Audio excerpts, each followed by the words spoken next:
નમસ્કાર રામ રામ મિત્રો, અત્યારે આપણે વાતચીત કરવાના છીએ કે સમાજની અંદર એવી ઘટનાઓ ઘટતી હોય છે જે સમગ્ર સમાજને કલંકિત કરી દેતી હોય છે. અને આવા જ કલંકિત કરતી ઘટના એ વાવ તાલુકાના બુકડા ગામના વતની અજાજી સુજાજી ગોહિલ સાથે ઘટી કે એ એમના ખેતરની સીમની અંદર ઊંઘ્યા હતા અને રાત્રિ દરમિયાન એમના ભાગ્યએ એમના ઉપર એટેક કરીને એમની હત્યા કરી દીધી. જ્યારે હત્યા કરી દેવામાં આવી ત્યારે સમગ્ર લોકોની અંદર એક જ ચર્ચા હતી કે આ હત્યા કેમ કરવામાં આવી, આ હત્યા કેવી રીતે થઈ અને આ હત્યા પાછળના રહસ્યો અને તથ્યો શું હતા. જ્યારે આપણને આ વિશેની માહિતી મળી ત્યારે આપણા અંદર ઊંડાણપૂર્વક તપાસ કરતાં આપણને જે માહિતી મળી એની આપણે વાતચીત કરવાના છીએ. પરંતુ મિત્રો, એ પહેલાં આપ મારી વિડીયોની અંદર નવા આવ્યા હો તો મારી ચેનલને લાઇક, સબસ્ક્રાઈબ, ફોલો કરી દેજો, જેથી હું આપના માટે આવા અદ્ભુત પ્રકારના વિડીયો બનાવતો. તો નમસ્કાર મિત્રો, વાતચીત કરવી છે, ખૂબ વિગતે વાતચીત કરીએ તો 12 તારીખના સવારના 7 વાગે લાલભાઈ વાલ્મીકી જે અજાભાઈના ભાગ્યા છે દૂધ લઈ અને જ્યારે જઈ રહ્યા હતા ત્યારે એમની નજર એ અજાભાઈ ઊંઘ્યા હતા એ એરંડાના ખેતરના ખળા ઉપર પડી. જ્યારે એમની નજર પડી ત્યારે એમને અજાભાઈ ઊંઘ્યા હતા એની ઉપર એક કૂતરું ફરી રહ્યું હતું. જ્યારે કૂતરું ફરી રહ્યું હતું ત્યારે એમની નજર સૌપ્રથમ કૂતરા ઉપર પડી તો એમને એવું લાગ્યું કે મારા માલિક ઉપર કૂતરું ફરી રહ્યું છે. તો એમને તાત્કાલિક જ બીજા ભાગ્યા ભરતને બૂમ મારીને કહ્યું કે માલિક ઉપર કૂતરું ફરી રહ્યું છે, તમે તેને તાત્કાલિક તગેડો. ભરત આવી જાય છે, ભરત પથ્થર મારીને કૂતરાને તગેડે છે ત્યારે કૂતરું એ ભસતું રહે છે. આ ભસતું કૂતરું હોય છે એટલા માટે એ લોકોને શક જાય છે ને જ્યારે શકના આધારે એઓ નજીક જાય છે ત્યારે એ જોવે છે કે અજાજી એ તો લોહી લુહાણ પડ્યા છે. અજાજી લોહી લુહાણ પડ્યા છે. જ્યારે ઉપર ઓઢેલું કપડું એ પાછું કરવામાં આવે છે ત્યારે અજાજીના મોઢાના ભાગની અંદર તીક્ષ્ણ હથિયારોથી મારેલું હતું. જ્યારે આ બધું જ સમગ્ર ઘટના જોઈ લાલભાઈ તાત્કાલિક જ એમના કાકાને ફોન કરે છે, ત્યારબાદ એમના ભાઈ પ્રતિભાઈને ફોન કરે છે, બધા જ લોકોને ફોન કરે છે. એટલે તાત્કાલિક જ એ લોકો ઘટના સ્થળે આવી જાય છે. ઘટના સ્થળે આવીને જોવે છે ત્યારે એ જોવે છે કે અજાભાઈની હત્યા કરી દેવામાં આવી છે. પરંતુ અજાભાઈ રાજપૂતની હત્યા કેમ કરી દેવામાં આવી, આવા ઘણા બધા સવાલો હજી એક બંધ હતા. તાત્કાલિક પોલીસને ફોન કરવામાં આવે છે, પોલીસ ત્યાં આવી જાય છે. પોલીસ હજી તો કાંઈ વિચારે એ પહેલાં જ ત્યાં કૂતરું ભસતું હોય છે અને કૂતરાની મદદથી પોલીસને કેવી રીતે મળી એ પણ વાતચીત કરવાના છીએ. ભસતું કૂતરું વારંવાર ત્યાં ભસતું હોય છે, આજુબાજુ ઓટાફેરા કરતું હોય છે. તો પોલીસને ક્યાંક ડાઉટ જાય છે કે કોઈ હત્યા કરનારો વ્યક્તિ એ આજુબાજુનો જ હોઈ શકે, કારણ કે એને જોઈને કૂતરું ભસતું હોય અથવા તો એ ના હોય તો કૂતરું ભસતું હોય. કૂતરું વારંવાર એટલાની આજુબાજુની અંદર જ ઓટાફેરા કરી રહ્યું હતું. આ જ દરમિયાન પોલીસ એ પૂછપરછ કરે છે કે અહીંયા કોણ કોણ રહે છે અને શું કરે છે. જ્યારે પોલીસ એ પ્રાથમિક પૂછપરછની તપાસ ચાલુ કરે છે અને જ્યારે કહે છે અહીંયા કોણ કોણ રહે છે ત્યારે ખેતરની અંદર 4 ભાગ્યા રહેતા હોય છે. એકનું નામ લાલભાઈ વાલ્મીકી છે, બીજાનું નામ ભરતભાઈ છે, ત્રીજાનું નામ એટલે કે શામળો અને ચોથો એ તેજોભાઈ, જે બંને ભરતભાઈ અને તેજોભાઈ બંને ભાઈ છે. આમ તેજાભાઈ અને ભરતભાઈ બંને ભાઈ છે. શામળાભાઈ એ અલગ વ્યક્તિ છે અને જ્યારે વાતચીત કરીએ તો લાલભાઈ અલગ વ્યક્તિ. આ 4 ભાગ્યાઓ આ ખેતરની અંદર રહેતા હોય છે. ખેતર એ ખૂબ જ મોટું હોય છે એટલે એની સાર સંભાળ રાખવા માટે ઘણા બધા માણસોની જરૂર પડતી હોય છે. જ્યારે આ વાતચીતની અંદર પૂછવામાં આવે છે કે અહીંયા હાજર કોણ નથી, તો 3 ભાગ્યાઓ ભરતભાઈ, તેજાભાઈ અને લાલભાઈ ત્યાં હાજર હોય છે. ત્યાં એક જ વ્યક્તિ હાજર નથી હોતો અને એ હોય છે શામળજી. જ્યારે શામળો ત્યાં હાજર નથી હોતો તો પોલીસનો વિશ્વાસ એ એની અંદર ગઢ બને છે કે આ ઘટનાની અંદર શામળાનો કોઈ પણ હાથ હોઈ શકે છે. એટલે પોલીસ શામળાને પકડવા માટે ચક્રો ગતિમાન કરે છે, પરંતુ મોબાઈલ કે લોકેશન એવું કશું જ મળતું નથી. પરંતુ શામળાના સગા સંબંધીઓ રાજસ્થાનથી અહીંયા ઘણી બધી જગ્યાએ ભાગ બોધીને રહેતા હોય છે. તેવા જ એક એમનો સાળો ભાગ બોધીને રહેતો હોય છે થરાદની આજુબાજુ, જેનો કોન્ટેક્ટ કરવામાં આવે છે. એટલે કે કોન્ટેક્ટ કરવામાં આવે છે અને કોન્ટેક્ટ થ્રુ એવી ખબર પડે છે કે આજે રાત્રે 3 વાગે શામળાએ મને ફોન કરીને એવું કીધું હતું કે એકને પતાવી નાખ્યો અને બીજાને પતાવવા માટે ગોઠા જઈ રહ્યો છું. જ્યારે એકને પતાવી નાખ્યો અને બીજાને પતાવવા ગોઠા જઈ રહ્યો છું, વાતની ખબર પોલીસને પડે છે ત્યારે પોલીસ ચોકે છે અને તાત્કાલિક ચક્રો ગતિમાન એટલા માટે કરે છે કે આ બીજા કોઈ વ્યક્તિને નુકસાન ના કરી દે. જ્યારે એના શાળાને કડક રીતે પોલીસે પૂછપરછ કરી કે તમને આવું કહ્યું હતું તો તમે કેમ આ વસ્તુને સિરિયસ લઈને અમને જાણ ના કરી, ત્યારે એને શાળાએ કર્યું કે એને દારૂ પીવાની ટેવ હતી ને પીધેલી હાલતમાં કાંઈ પણ કહેતો હોય. એટલે મને એવું લાગ્યું કે શામળો અત્યારે રાત્રે પી ગયો છે અને પીને આ વાતચીત કરી રહ્યો છે.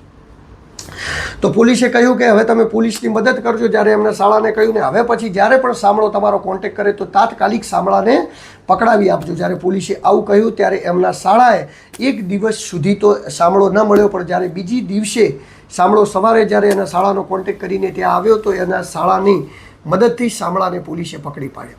13 તારીખના 8 વાગે પોલીસ પકડીને જ્યારે શામળાને ઘટના સ્થળ ઉપર લઈ આવીને શામળાને પૂછ્યું કે આ ઘટના પાછળનું કારણ શું હતું, ત્યારે શામળે જે કહ્યું એ ઘણું બધું ચોંકાવનારું હતું. શામળાને એ જગ્યાએ લાવવામાં આવ્યો અને શામળાને શરૂઆતથી પૂછપરછ કરવામાં આવી તો શામળાએ કહ્યું કે તમે રાત્રે શું કરતા હતા? તો શામળાએ કહ્યું કે અમે રાત્રે જમવાનું બનાવ્યું હતું. જમવાનું બનાવ્યા બાદ ભરત, તેજો, ત્યારબાદ વાતચીત કરીએ તો શામળો અને લાલભાઈ અને આ 5 જણ ત્યાં જમ્યા હતા. એટલે કે અજાજીથી લઈ અને આ બધા જ લોકો 4 ભાગ્યા 5 જણા રાત્રે ત્યાં જમ્યા હતા, ખેતરની અંદર બેઠા હતા. મોડા સુધી એમને વાતચીતો કરી હતી. વાતચીતો કર્યા બાદ જ્યારે ભરતને કહ્યું કે તું હવે ખેતરની અંદર ઓટો મારી આવતા, ભરત એ ખેતરની અંદર ઓટો મારવા જાય છે, તેજોએ ફોન ચાર્જિંગ મૂકવા માટે છાપરે જાય છે, ત્યારે એ સમયે શામળો પણ એના સાપરે જતો હોય છે અને લાલભાઈ તો પણ એમના સાપરે જતા રહે છે. ત્યારબાદ અજાજી એ એરંડાનું બનાવેલું ખડું હોય છે એ જગ્યાએ જઈને રાત્રે સૂઈ જાય છે અને રાત્રે સૂયા બાદ સવારે જાગતા નથી ને સવારે જે ઘટના ઘટી 7 વાગ્યા બાદ દૂધ લેવા એ ઘટના એ રીતે ઘટી.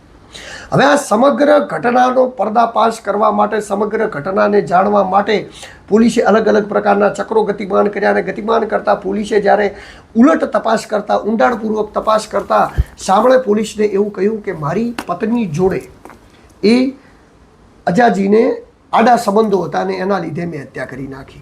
જ્યારે આ વાતચીત કરવામાં આવી કે અજાજીને આડા સંબંધ હતા અને એ જ રીતે હત્યા કરવામાં આવી ત્યારે પોલીસ માટે પણ એ જાણવું અને ખૂબ જરૂરી હતું કે ખરેખર આ સત્ય હકીકત છે કે કેમ, અને આપણા માટે પણ એ જાણવું ખૂબ જ જરૂરી હતું કે આ સત્ય હકીકત છે કેમ.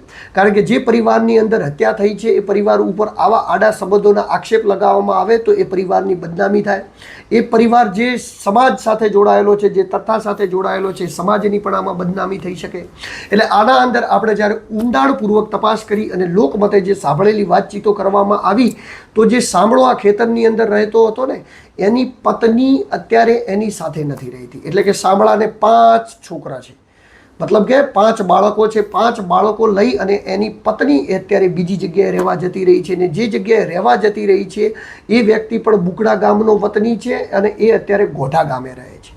ગોઢા ગામે રહેતો એ વ્યક્તિ આની પત્નીને ભગાડી ગયો. આની પત્નીને ભગાડી ગયો એની અંદર શામળાને એવો શક હતો કે અજાજીએ મારી પત્નીને એની સાથે મૂકી દીધી ને એવી શકના આધારે એને આ હત્યાને અંજામ આપ્યો હોય એવું લાગી રહ્યું છે. પરંતુ વાતચીત કરીએ તો શામળો પણ કોઈ દૂધનો ધોયેલો નહોતો. શામળાને દારૂ પીવાની ટેવ હતી. વારંવાર એની પત્નીને મારતો હતો.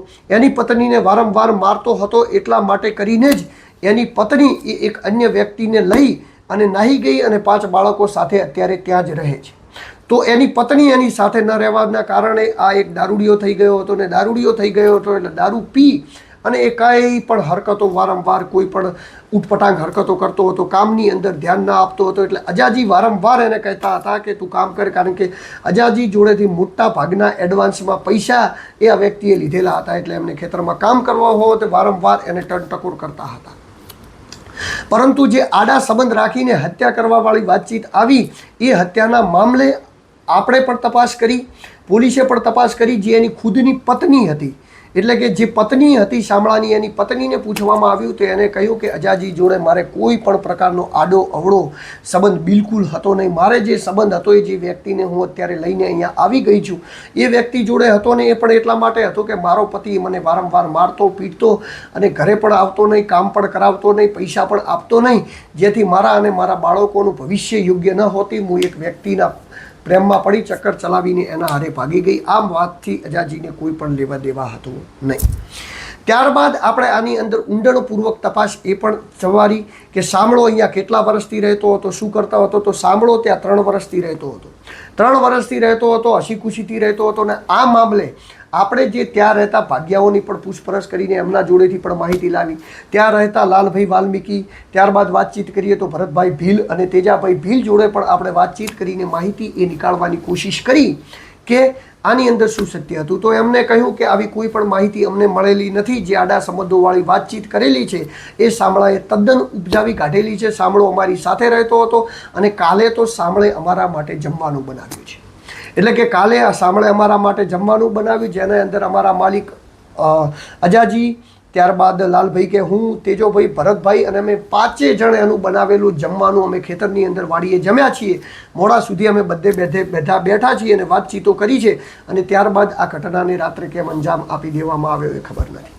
જ્યારે આ મામલે એના શાળાની પૂછપરછ કરવામાં આવી કે રાત્રે તને 3 વાગે જ્યારે ફોન કરીને કહ્યું કે બીજા વ્યક્તિને પટાવી દેવા જવું રહ્યું, આ પહેલાં તારે આ વિષયની કોઈ વાતચીત કરી હતી?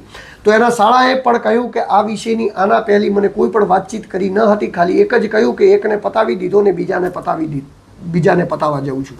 પરંતુ એ વાતચીત જરૂર કરી હતી કે વારંવાર એવું કહેતો હતો કે મારું જે બૈરું જતું રહ્યું, જે વ્યક્તિ લઈને જતો રહ્યો એની અંદર આ આજાજીનો હાથ હોય એવું એને લાગતું હતું. એટલે વારંવાર કહી રહ્યો હતો કે આ વ્યક્તિએ મારા બૈરાને ત્યાં મૂકી દીધું ને મારું બૈરું જતું રહ્યું ને એને મને કામ કરાવવા અહીંયા મારા ખેતરની અંદર લાગી ગયો.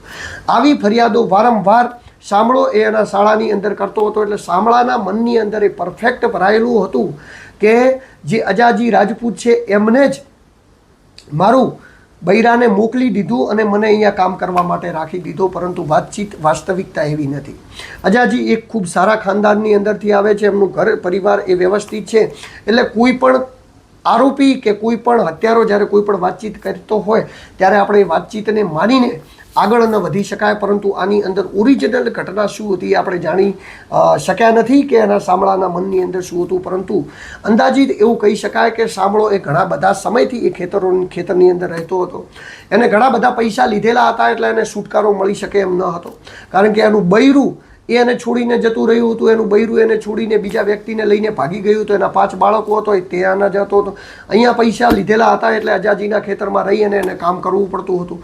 એટલે આ બધી જ વસ્તુઓથી છુટકારો પામવા માટે ને આ ઘટનાને અંજામ આપ્યો એવું મનાય છે. કારણ કે એકવાર એ રાજસ્થાન આની પહેલાં પણ જતો રહ્યો હતો અને એ ટાઈમે પણ અજાજી એને રાજસ્થાન જઈ અને સમજાવી અને એ જગ્યાએથી ઘરે પાછો લાવ્યો હતો. એટલે કદાચ એને એવું લાગ્યું છે કે આ જગ્યાએથી છુટકારો મેળવવા માટે રાતનો સમય લઈ અને હું આની હત્યા કરી દઉં તો હું કોઈના હાથમાં આવીશ નહીં.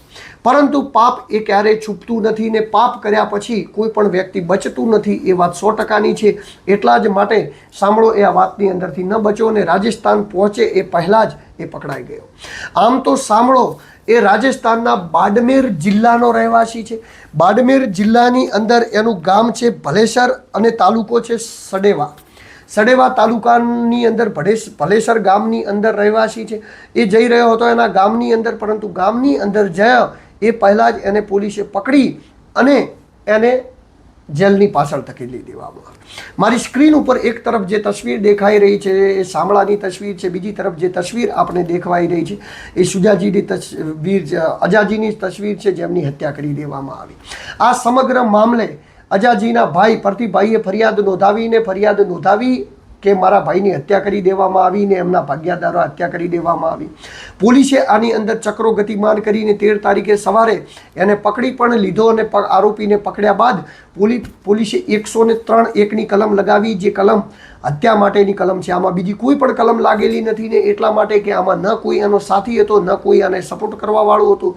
એને એકલે જ હત્યાને અંજામ આપ્યા હોવાથી આ ઘટનાની અંદર પોલીસે 103(1)ની કલમ લગાવીને આ ઘટનાને આગળ વધારી છે. તો હવે આ ઘટનાની અંદર આગળ વધાર્યા બાદ આ ઘટનાની અંદર શું નવું આવી શકે છે, શું નવું આ ઘટનાની અંદર ઘટી શકે છે, એવી કોઈ પણ માહિતી આપણા સુધી પહોંચતી રહેશે તો એ આપણા સુધી હું તમને પહોંચાડતો રહીશ. પરંતુ અત્યારે તો જે આ ઘટના ઘટી હતી એ ઘટનાની અંદર માલિકનું ભાગ્યાએ હત્યા કરી દીધી. જે ઘટના ઘટી હતી આ ઘટના એ બુકડા ગામના વતની અજાજી સુજાજી ગોહિલ સાથે ઘટી હતી. પરંતુ એઓ પોતાનું જે ખેતર છે એ ખેતર જે જગ્યાએ હતું એ નળોદર ગામની સીમની અંદર આવેલું હતું. આમ તો વાતચીત કરીએ તો અજાજીને 3 ભાઈ છે. એમના બીજા ભાઈનું નામ કિરણભાઈ છે, એક ભાઈનું નામ પ્રતિભાઈ છે અને એક ભાઈનું નામ અજાજી છે. આ 3 ભાઈઓને ખૂબ મોટી બહોળી પ્રમાણમાં જમીન ધરાવે છે અને ખૂબ બહોળી પ્રમાણમાં જમીન ધરાવતા હોવાથી એઓની એક જમીન એ નળાદર ગામની અંદર જે જમીન ખરીદી હતી એ જગ્યાએ અજાજી રહેતા હતા અને ખૂબ જ સમયગાળાથી એ જગ્યાએ રહેતા હતા અને એક સમયની સાર સંભાળ રાખતા હતા. એટલે મિત્રો આ જે ઘટના ઘટી આ ઘટનાઓની અંદર ઘણી બધી જગ્યાએ મીડિયાઓની અંદર ને ઘણી બધી જગ્યાએ એવું નિવેદન ચાલ્યું હતું કે આ ઘટનાની અંદર અજાજી સુજાજીએ આડા સંબંધો હતા એના કારણે હત્યા કરી દેવામાં આવી. પરંતુ મેં ખૂબ જ ઊંડાણપૂર્વક તપાસ કરવામાં આવી છે પરંતુ એવી કોઈ માહિતી મળી નથી કે જે આ વ્યક્તિ શામળાએ હત્યા કરી એની પત્ની જોડે એમને આડા સંબંધ હોય. એટલા માટે કરીને જે અજાજી છે એમના પરિવારની અંદર અત્યારે દુઃખદનો માહોલ છે. ભગવાન એમના દિવ્ય આત્માને શાંતિ આપે અને એમના પરિવારની ને એમની સામાજિક બદનામી ના થાય એટલા માટે કરીને કોઈ પણ મીડિયાને વિનંતી કરું છું કે કોઈ પણ આ રીતની ન્યૂઝ ન ચલાવે, કારણ કે જે રીતની આપણા જોડે પ્રૂફ હોય, સાબુતી હોય એટલી જ ન્યૂઝ ચલાવો તાકી કોઈ પણ સામાજિક જીવન જીવતા આબરૂદાર લોકોને પાછળથી ભોગવવું ના પડે. એટલા માટે આપ સૌને વિનંતી છે. અને અજાતજીને ઓમ શાંતિ સાથે નમસ્કાર, રામ રામ. હું છું દિલુ ચૌધરી અને મિત્રો જો તમને મારા વિડીયો ગમતા હોય તો મારી ચેનલને લાઇક, સબસ્ક્રાઈબ, ફોલો કરી દેજો. હું આપના માટે આવા અદ્ભુત પ્રકારના વિડીયો બનાવતો રહીશ. નમસ્કાર.